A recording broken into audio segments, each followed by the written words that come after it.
제자들이 쫓아내지 못한 귀신 들린 아이를 예수님께서 쫓아내셨습니다. 그리고 이제 그곳에서 제자들과 함께 나오셔서 갈릴리를 가로질러 가셨습니다.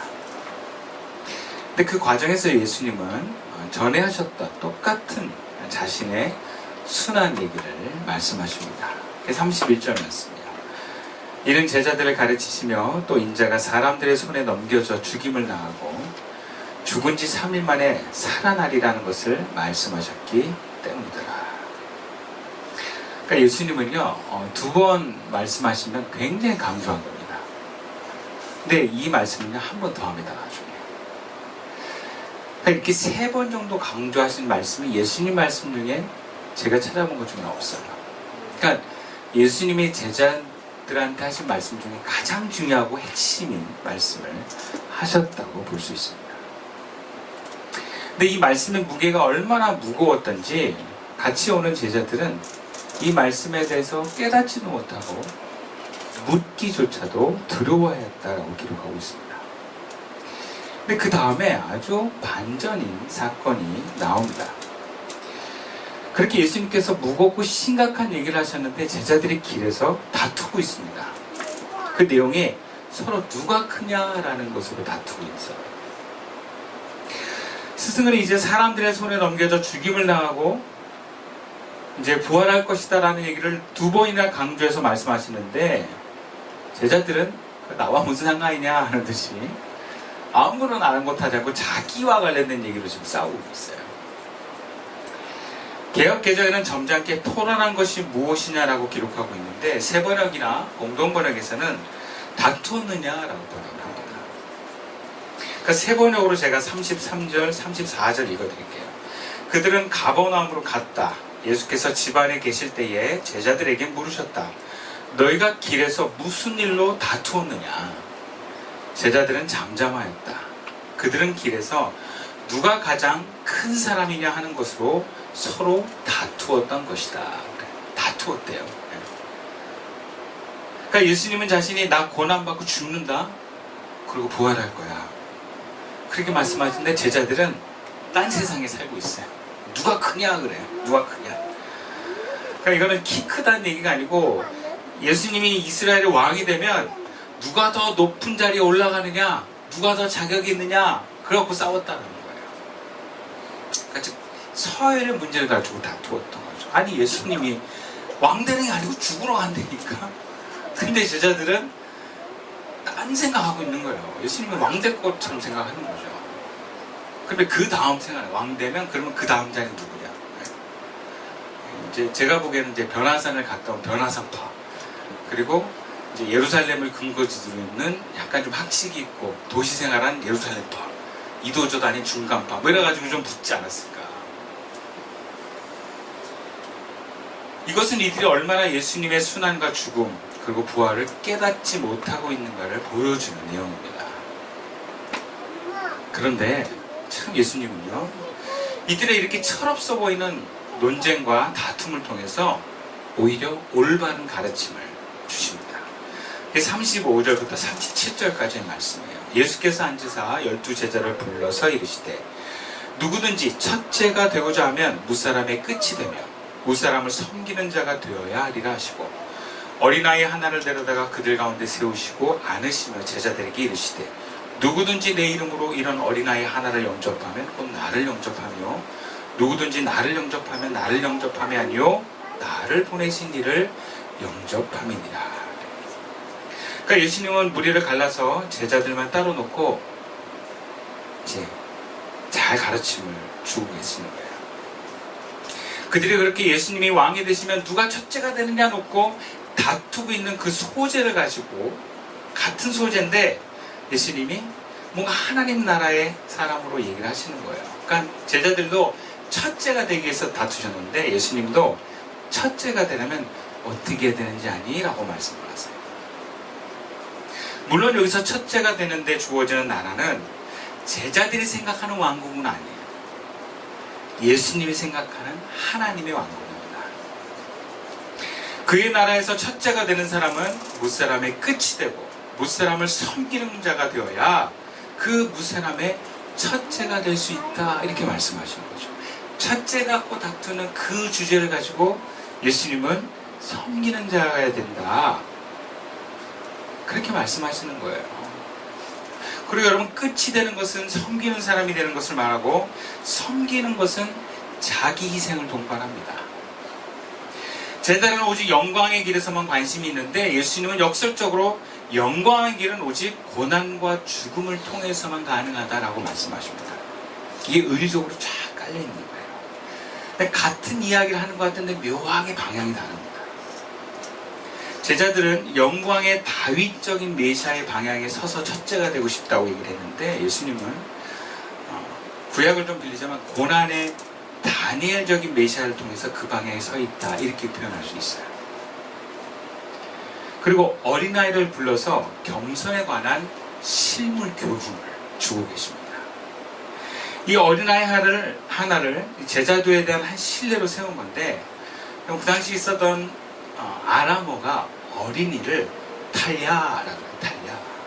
근데 여러분 탈야가 어린이라는 뜻도 있는데 종, 하인, 젊은 종이란 단어로도 동일하게 쓰입니다. 그리고 여기 안으심은 축복인 자세인 동시에 애정을 표현하는 자세라고 볼 수 있어요. 그러니까 이 어린아이를 축복하지만 뭐야? 사랑하는 거죠. 하나가 되는 거죠. 무슨 얘기입니까? 종과 하나가 되라는 거예요. 이 어린이처럼 되라는 것입니다. 즉 그 다음 구절에서 이런 메시지를 전하십니다. 미미한 보잘것없는 소자 하나를 영접하는 것은 그가 곧 겸손한 자세, 종의 자세를 지녔음을 말합니다. 이거는 공동체에서는 교회 안의 미미한 자들을 사랑하라고 먼저 대하는 권고의 말씀일 수도 있습니다. 그렇다면 세상의 첫째가 되는 것은 그렇다 치더라도 왜 예수님은 우리가 하나님 나라의 첫째가 되어야 된다 그리고 그러기 위해서 섬겨야 된다라고 말씀을 하시는가? 그게 무슨 의미가 있고 무슨 유익이 있습니까? 우리는 기본적으로 모든 사람은 세상의 첫째가 되고 싶은 욕망이 있어요. 그렇지 않은가요? 청소년들도 공부 제일 잘하고 싶죠. 1등하고 싶잖아요. 그게 첫째가 되는 거예요. 또 잘생기고 싶죠. 제일 잘생기고 싶죠. 그게 또 첫째가 되는 거예요. 운동을 하더라도 탁구 제일 잘 치고 싶죠. 그것도 첫째가 되는 거예요. 막 2등이 그렇게 불행하대요. 1등 못해서. 첫째가 3등이 오히려 행복지수가 높대요. 2등. 왜? 첫째에 대한 열망이 너무 크기 때문에. 그러니까 모든 사람은 다 첫째가 되고 싶어 합니다. 욕망이 있어요. 사람은 높은 자리에 앉을수록 안정감이 있고요. 존재감이 삽니다. 아, 내가 정말 존재하고 있구나. 아, 내가 나구나. 이런 만족감이 높을수록 더 크게 느껴진다는 거예요. 그리고 무엇보다 높은 자리에 올라가면 자기가 할 수 있는, 마음대로 할 수 있는 영역이 넓어집니다. 그러니까 다 높아지는 거예요. 높아지고 싶은 거예요. 교회도 그래요. 파트 전도사는 이 파트 하나만 감당합니다. 근데 부목사가 되면 교구까지는 왕이에요. 근데 담임 목사가 되면 교회 전체의 왕이에요. 그러니까 파트 목사는 부목사가 되고 싶고 전임 목사가 되고 싶고 전임 목사는 담임 목사가 되고 싶어 하는 거예요. 다 그게 세상의 방향이에요. 위로 올라가고 싶은 거예요. 더 안정적이고 존경받고 할 수 있는 게 많아지고 자유롭기 때문에. 그리고 우리는 이 문화적으로 어렸을 때부터 높은 자리에 올라가도록 경쟁하는 법을 배웠습니다. 학원에서 얼마나 경쟁시켜요. 1등하라고. 그렇지 않나요? 그래서 다음엔 더 잘 받아야 돼 하면서 막 경쟁을 위한 방법을 가르치고 혹은 그 경쟁에 도태됐을 때 막 비난하고 혼내고 우리 학원 책임이 아니야 네 책임이야 이렇게 막 던지지 않습니까? 왜? 경쟁하는 법을 계속 본인에게 강요해서 끌어올리기 위해서 우리는 알게 모르게 배우고 있는 거예요. 그리고 그 경쟁에 결국 우리가 떨어지면 어떻게 됩니까? 실패하고 좌절하고 낙망합니다. 그 시험 끝나면 얼마나 세상이 우울한지 몰라요. 나 이 정도밖에 점수 못 받았어. 나 떨어졌어. 그래서 굉장히 우울해하는. 우리나라에서 그 수능이라는 날짜는 굉장히 의미가 있는 날이에요. 뭔가 기대가 있는 아침이기도 하지만 끝나면 우울한 저녁으로 가득한 하루가 수능날이기도 합니다. 그래서 교회에서도 수능날까지 막 사람들이 막 새벽에 와서 기도하다가 수날 딱 끝나면 기도한 사람이 싹 없어져요. 네. 우울해서 기도하러 안 옵니다. 기도했는데 높은 점수 못 받아서 안 오기도 합니다. 그래서 되도록이면 우리는 그 패배의 쓴맛, 경쟁에서 뒤처졌을 때 오는 두려움과 비난의 좌절에서 벗어나려면 가능한 높은 자리로 올라가야 됩니다. 그렇지 않은가요? 가능한 한 높은 점수를 받아야 됩니다. 가능한 한 잘생긴 얼굴로 잠도 많이 자야 되고 운동돼서 어깨도 키워야 되고 필요하다면 화장도 해야 됩니다. 높은 자리에 올라가기 위해서. 근데 예수님은 당신의 제자의 길을 가는 그리스도인들에게 그리고 오늘 우리들에게 그래 세상에 너희들 높은 자리 가는 거 알아. 그거 그런데 야, 하나님 나라의 높은 자리도 있다? 이렇게 말씀하시는 거예요. 그러면 하나님 나라의 높은 자리는 무엇입니까? 그 하나님 나라의 첫째 되는 위치는 어떤 자리입니까? 예수님이 굳이 섬김을 강조하면서까지 다다라야 되는 그 자리가 어떤 자리입니까? 일단 그 자리는요, 하나님의 왕국의 왕이 하나님이시고 예수님이라면 거기에 가장 가까운 자리라면 예수님과 가장 가까운 자리입니다. 그렇다면 예수님과 같은 마음과 같은 생각, 같은 바라봄, 그리고 뭔가 그분의 삶을 닮아가 있는 자리이기도 합니다. 그래서 진리를 더 많이 알고 있고요, 하나님과 더 친밀하고요, 그러면서 어떤 유익이 있는가? 하나님으로부터 오는 생명이 풍요롭게 흘러가는 자리입니다. 그리고 하나님 안에서 자유가 있는 자리이기도 합니다. 필요하다면 어둠의 영을 몰아칩니다. 여러분, 성적 1등 받은 애들이 귀신 쫓을 수 있을 것 같아요? 못 쫓아요. 귀신은 어떤 사람이 쫓아요? 하나님께 능력을 받은 예수의 권세가 있는 사람이 쫓는 거예요. 꼴등도 쫓을 수 있어요. 귀신 쫓는. 그러니까 하나님 나라의 1등이 되고 하나님 나라의 첫째가 되는 건 뭔가 예수님 같아지는 거예요. 예수님의 능력, 예수님의 사랑, 예수님이 죽은 자도 살렸듯이 그 살려내는 그 생명의 그 풍요로움이 있는 삶입니다. 그리고 어떤 누구와도 비교하지 않아도 본인이 하나님의 자녀와 하나님의 첫째 되는 자로서 자부심이 있고 그 존재감에 대해서도 이미 어떤 만족감이 있는 자리라고도 할 수 있어요. 그러니까 진정으로 자유한 사람이기도 합니다. 물론 그런 자리를 알아보고 세상 사람들이 그런 사람을 칭송하거나 굽신거리거나 꼼짝 못하는 그런 힘과 권력의 자리는 아닙니다. 그렇지만 하나님의 생명과 은혜를 가장 크게 맛볼 수 있는 자리가 바로 하나님 나라의 첫째 되는 자리다. 그렇게 말할 수 있어요. 이것을 영의 눈을 열어서 보게 되면 하나님 나라의 첫째 되는 자리는요, 세상의 첫째 되는 자리와 사실은 비교할 바 없이 가치 있고 소중한 자리입니다. 그리고 세상의 첫째 되는 자리는 언젠가 내려와야 되는 자리예요. 아무리 왕 같은 담임 목사도 은퇴하면 내려와야 돼요. 대통령도 5년 지나면 내려와야 돼요. 트럼프가 지금 막 황제 놀이하고 있는데 내려와야 돼요, 언젠가. 중간 선거에서 어떻게 될지 몰라요. 하도 갑자기 이상한 짓 해가지고. 그럼 하나님 나라에서 첫째 되는 자는요, 그렇게 내려오는 자리가 아니에요.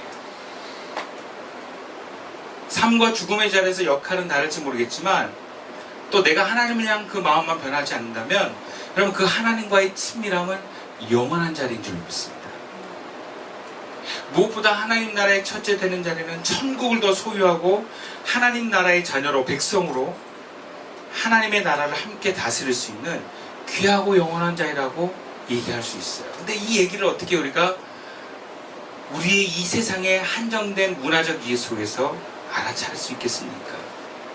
근데 예수님이 강조하신 나라가 바로 그 하나님의 나라고 강조하신 자리가 그 나라의 첫째 되는 자리라는 거예요. 세상의 첫째 되는 자리보다 훨씬 가치 있는 자리를 향해서 나아가는 것이 바로 제자라고 말씀하고 계신 것입니다. 물론 사람에 따라서는 나 첫째 자리에 굳이 얻으려고 애쓰지 않아 라고 얘기하는 사람도 있어요. 그래서 세상에 첫째 되는 거에 굳이 욕심이 없는 사람도 있어요. 나 뭐 이렇게 공부 그렇게 잘 못해도 돼 이런 학생도 분명 있어요. 나 뭐 그렇게 잘생기지 않아도 돼. 이런 학생도 분명 있을 거예요. 그러나 그리스도인으로서 예수님의 제자된 천국을 소망하는 자는 모두 다 하나님 나라의 첫째 자리를 열망하고 소망해야 되는 줄로 믿습니다. 그런 의미에서 예수님이 말씀하신 하나님 나라의 첫째 되는 자리는요, 우리가 모두에게 가져야 될 소망인가 동시에 그것을 위하라면 우리가 얼마든지 성경의 자리로 나아갈 수 있다는 것을 말씀하고 계신 거예요. 근데 문제는 그 하나님 나라의 첫째가 되는 그 자리의 섬김이라는 것이, 그 자리를 가는데 필요한 섬김, 이게 너무 어렵다라는 거예요. 공부도 1등하기 위한 공부의 자리가 어렵잖아요. 제일 잘생기기 위한 잘생김의 자리도 어렵잖아요. 어떤 불가능할 수도 있어요. 뭐 요즘 돈이면 다 되기도 하는데 돈 안 들이고 하기엔 되게 어려운 자리일 수도 있고, 근데 하나님 나라를 첫째 된 자는 섬김이라는 자리인데 생각보다 여러분 섬김이 만만치 않다라는 거예요. 그냥 어린아이를 끌어안아주고 서아를 예뻐해주는 수준이 아니라는 거예요. 철저하게 예수님의 표현에 의하면 모든 사람의 맨 나중이 돼서 마치 모든 사람을 섬기는 자세로 사는 거라고 얘기해요. 이것은 필요에 따라서 나를 희생할 각오를 하라는 것입니다. 나를 희생한다는 게 뭐예요? 내 시간도 희생하고 내 에너지도 희생하고 내 물질도 희생하는 것을 말해요. 나를 위해서 희생이 아니라 섬김의 대상을 위해서 희생하는 거예요. 기꺼이 내어주라는 것입니다. 이것은 예수님이 다른 말로 자기 부인과 자기 십자가의 삶과 연관시키고 있습니다. 그래서 여러분, 섬김은 어렵습니다. 어느 누구든지 내 것을 내어주는 것은 쉽지 않습니다. 더군다나 하나님 나라를 위한 섬김은 아무도 알아주지 않습니다.